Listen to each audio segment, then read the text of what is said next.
Showtime! The Capital G show starts right now.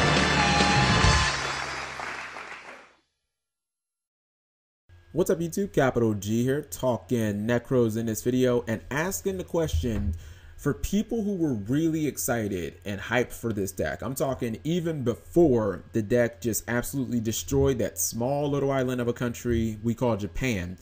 What are you going to do about the Nekroz situation that we currently have? And everybody knows the situation by now.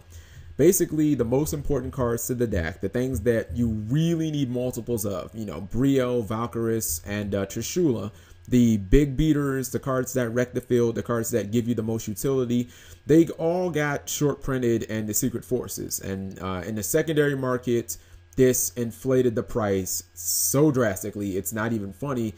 It also meant that if you were getting boxes or if you were buying packs, if that was your game plan to picking these cards up, the chances of you pulling these cards are really, really severely hurt. So it's a bad situation all around if you were looking to pick up the deck.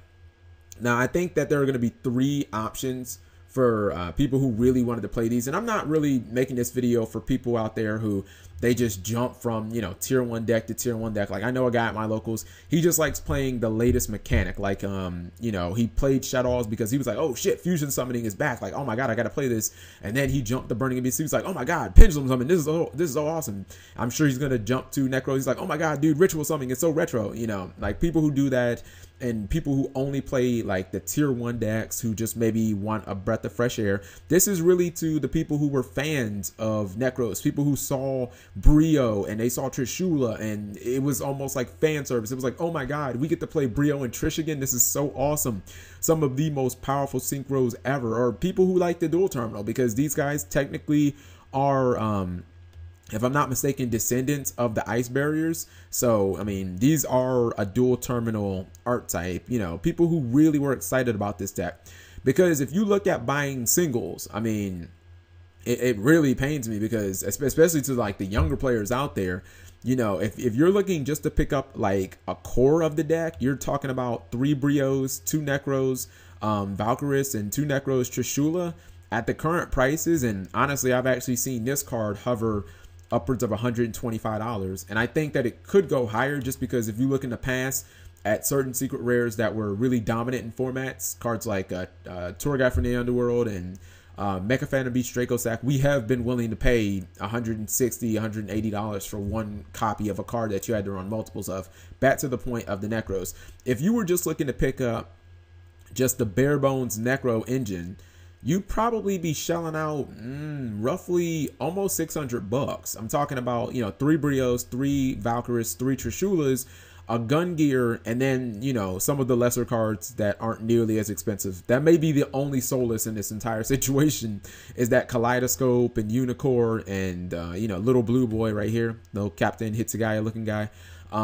Especially Decisive Armor. Nobody wants this card apparently. You can pretty much pick the rest of those guys up for dirt cheap. But the main ones that'll, you know, break your bank are clearly cards like Brio and Trish and Valkyris. The second option, and this is what a lot of players do when, you know, hidden arsenal type sets come out, is that you buy massive amounts of product and you just bust them open. See Alentio, and I think they opened 5 full cases. This is generally a really good plan of action when it comes to hidden arsenal type sets, because they're small sets. I mean, what is the Secret Forces, like fucking 50 cards? I mean, I don't even know if the set is that big. It's not a very large set, so chances are, if things aren't short printed, you get tons of copies of tons of the cards that you want.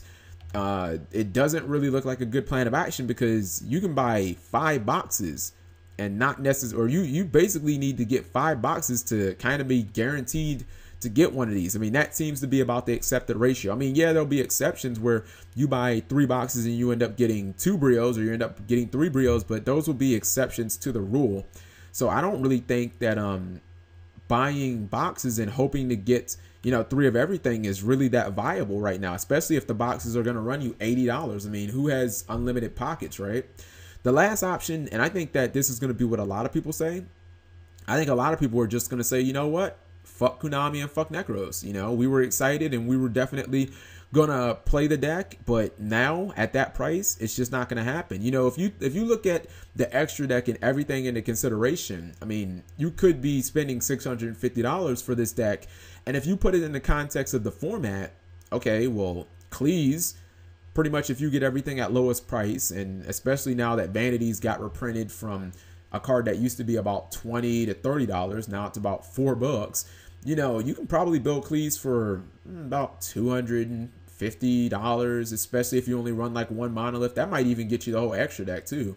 If you look at Burning Abyss, probably around that same price range, maybe just a little more expensive. If you get a deck like Stellar Knights, you're probably going to spend roughly around that, probably not even as much. So you can look at other decks that are going to be still very high tier, and they're nowhere near the price of Nekroz, you know, less than half of the cost. And then you can even go to decks that have tier 1 potential, and you could be spending like $100. Decks like Mass Heroes or Volcanics, where a lot of the main cards are like common and come out of structure decks and stuff like that. If you get everything Volcanic at lowest rarity, you're looking at spending like $80. So I want to know what people's opinions on this. I mean, there's no going back. I mean, it's not like there's anything that we can do, but you know, these cards come out in secret rare and there's only one rarity. And let's be honest, with the hype of Nekroz and the Secret Forces, because even though the other two decks look very nice, you know, Yosenju and Spiritual Beast, there is nowhere near the fan hype that there was for Nekroz. So I don't think that the prices are going to drastically drop anytime soon. Not with the pull ratios that we have. I mean, those things just, they are what they are. But let me know if you guys are still going to shell out this money, or if you guys are just going to say, fuck it, I'll play something else, or fuck it, I'll just play a fun deck. I'll play casually. I'll wait for the prices to drop, even if it's like 6 months. Because me personally, I really didn't have anything like invested in Nekroz. You know, it was a deck where I probably wasn't going to play it, because right now I'm committed to Stellar Knights, and it being super expensive or even super cheap didn't really faze me at all. But it is a shame, especially for the younger players, because I started playing this game when I was in high school, and I was not working when I started playing Yu-Gi-Oh! So, you know, I kind of had to beg one of my friends' older brothers to buy me some cards and let me have some of his cards, and everything else was kind of built off of trading until I became an adult and got a job, and now I can buy whatever the fuck I want. But most people don't have that luxury. So let me know what you guys think. Thank you for watching, as always. Subscribing makes life happy.